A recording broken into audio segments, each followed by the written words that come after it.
Welcome back, everybody, and today we are doing things a little bit different. As you have likely noticed, videos have been a little bit sparse for the past several months, and that's because I got a new job.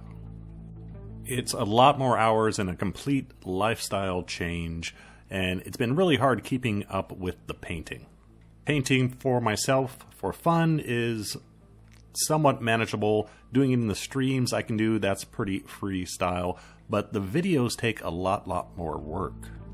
I have to come up with an idea that's going to get a lot of interest, a lot of clicks, find the proper miniature, paint it up. Sometimes it takes some practice before getting to the final miniature I use in the video. I try to show things that I haven't shown in the previous 500 plus videos, and all editing, narration, takes a lot of time.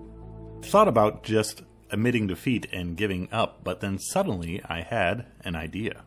Going forward, I'm going to switch to a much more freestyle way of doing these painting tutorials. I'm not going to stress about what I'm putting out there. I'm just going to turn on the camera whenever I'm painting for fun, record what happens, and then if something decent happens, just put it together in a video and do some narration, and there you go. What that really means is you're going to see a bit more oddball things rather than the 10,000 video on how to paint a space marine really fast. You're going to see things like this video here, or just oddball subjects. But while you may not care about the subject I'm painting, I still have a lot of little tips and tricks that I can add into the video that you can transfer to whatever you're painting at home. It also means the videos may be short, may be long, maybe showing you something new, something old, something that worked out, something that I failed at, but I'll explain why. It's, again, completely freestyle. Everything's in the air. I'm just going to paint and have fun, and I hope you join me in this painting journey. For example, today we are painting a gnome wizard. Nobody cares about gnomes. No one has ever searched YouTube on how to paint a gnome wizard, but if you give me 15 minutes of your time and watch this video, I have a few little tips and tricks I want to share with you, and I think it will help out if you really want to learn more about miniature painting and join in this wonderful hobby. Alright, so during my whole opening narration there, I've been painting the skin. Nothing too fancy, nothing I haven't shown you before. Cavalry brown, dwarf skin tone, and basic skin tone. Moving on to the clothing, and I wanted to take this opportunity to talk about what colors I use when painting a miniature, what colors I decide to use, because I get that question a lot. I try to tell people you can use whatever colors you want, but they need a little bit of guidance, so I figure explain how I figured it out on this miniature. Our gnome has a little bit of a Byzantine look, so I kept that in mind. I knew I was going to have a lot of gold on the miniature, but I actually started off with the area that I ended up painting last. You see that lightning magical effect up top? I figured I would paint that as lightning, so that'd be a very light, near white color with little hints of blue. So right now I have a touch of blue in theory on the model, and that allows me to then move deeper into blues, more rich blues, medium blues, or dark blues. And then from blue, it's easy to shift over to indigo or violet. Those colors are related to each other. So now we have blue and violet, and then matching those colors, opposite those colors is yellow and orange. So I decided to go more in the yellow route. So I have yellow, I have blue, and I have violet. All those colors figured out before I actually started painting the thing that gave me the idea to use those colors. For the robes that I just painted, started off with English uniform. I initially was planning to do more of a bright traditional yellow color, but once I put down the English uniform, decided to tweak it a little bit and go more in that more ochre range. Just because I decided what colors I want to try to use before putting them on the miniature, sometimes things get a little tweaked once I put them on the miniature and I decide, this would work better. So my blue, violet, yellow is just a framework, and then we'll tweak it as it gets painted. Also, I initially thought that the yellow was going to be much more of a minor color. I did paint all the robes, and then when I realized once all the paint was down, it was actually a fairly significant color on the miniature. So just having that down made me tweak things a little bit more. And going darker with the color, my main concern is I knew I was going to use a lot of gold on the miniature, and I didn't want to have too much yellow. So more of a yellow ochre with the gold I think would work better. Because the amount of yellow ochre on the miniature has now increased, I decided to decrease my blue a little bit and go more for a violet color, starting with hexed lichen. And again, initially I was planning to go lighter with this color, more of a purple than a dark violet. But once I got the hexed lichen down, I decided, you know what, I liked how it looked as is with the English uniform desert yellow mix. But rather than repainting all the hexed lichen by mixing some black into it, I just gave it a very heavy black wash. So rather than the hexed lichen being my shadow color, it's now going to be my base coat color, because I'm going to darken it and add some shade by using the heavy black wash, and then reapply the hexed lichen. So this layer hexed lichen is now my base coat color. And then from here, all we have to do is add a little bit of purple and a little bit of white. I don't want to over highlight this. I already said I wanted to keep it a little bit darker, and if you want dark colors, you want to go a little bit lighter on your highlighting.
Finally, we get to the blue.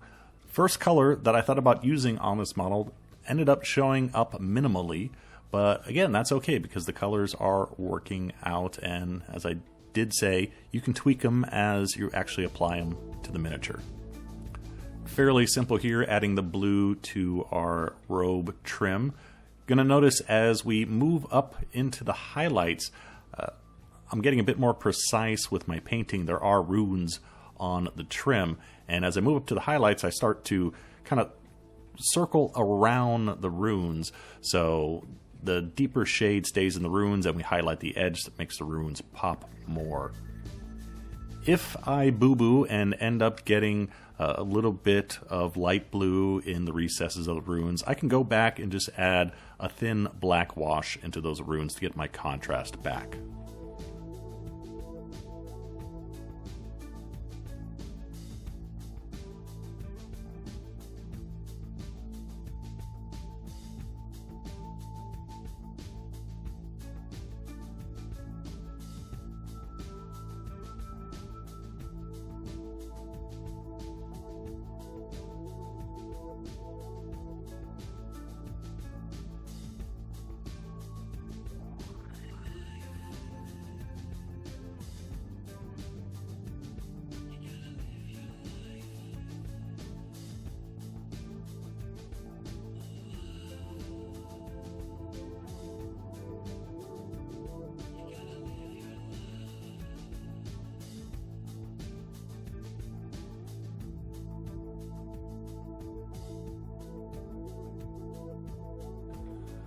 Right, on to our armor bits. As I said in the beginning, I thought this guy had a bit of a Byzantine look. He's got all these kind of gold things in his braided up beard, so I knew I was going to have a lot of gold on this miniature. I didn't think steel would be appropriate for his armor bits. I thought they would stand out too much, so I decided to go for more of a copper color. Because I have inks, I can go ahead and mix up virtually any color, fantasy color of metallics I want. So some red ink in with our Vallejo Model Air metallic rust gives a nice red tint to that brown metallic. If you don't have true inks in your repertoire, I highly recommend getting them, because this is just one use for them. I'm sure you see me use them a whole bunch of ways and a whole bunch of different times, but here's another one, making colorful metallics.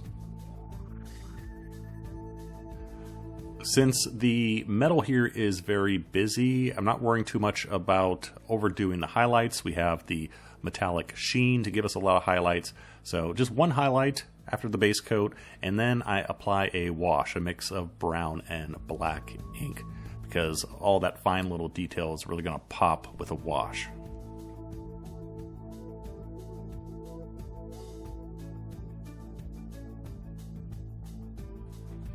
I painted the gold bits off camera. Actually, I painted it on camera, but you really couldn't see it because they were teeny tiny. But after painting the gold, I decided that the copper armor was just a bit too close to the gold in tone. So decided to add a glaze, fairly heavy glaze, brown ink mixed with red ink. So once again, like with the purple, rather than repainting the whole area, we are just gonna fix it by giving it a glaze of ink, just to tint the color a little bit without having to repaint the whole thing.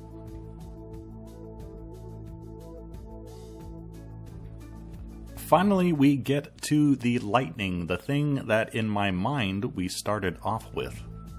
And I want to begin with white and then work in our colored washes. Now, when I say begin with white, I don't mean that literally. We are going over black primer here, and if I just put white on top of the black primer, I would have to put 3 or 4 coats to get a nice smooth layer of white. So using the Glacier Blue instead not only gives me a tiny little hint of blue, it speeds up the process using colors that you know cover well as kind of an intermediate color before you use the colors that you know won't cover well. Hello, Loomis. I did say less professional videos, didn't I? From here, it's just a matter of succeedingly darker blue colors, very thin light washes, beginning somewhere in the middle with a very light sky blue, and then getting darker and darker. Also, because I do have the violet color in the model, I decided actually to bring that into the lightning as well. So off camera, I did the same thing on the other side, but using violet colors. So I have the lightning going from white to blue and then to violet on the other side, just like the blue and violet that we have on the gnome's clothing. See, it all works together.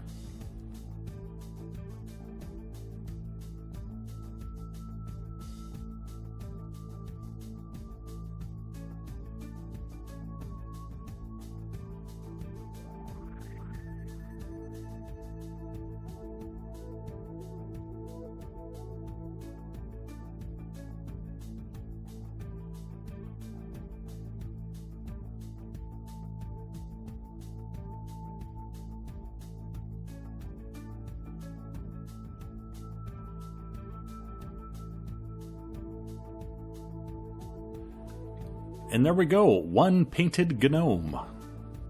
I hope you made it through the entire video and hope you learned a little bit about improving your own miniature painting. I hope you enjoyed the new style of videos, which to be honest is kind of like my very old style videos I used to do back in the day, until I realized, wait, some people are getting like 100,000 clicks to view their painting tutorials. I want in on that. That never happened. I'm giving up on it. I'm just painting for fun and for you guys as well, if you're interested in painting for fun as well. Again, I hope you enjoyed, and I will see you next time, hopefully very soon. Bye-bye.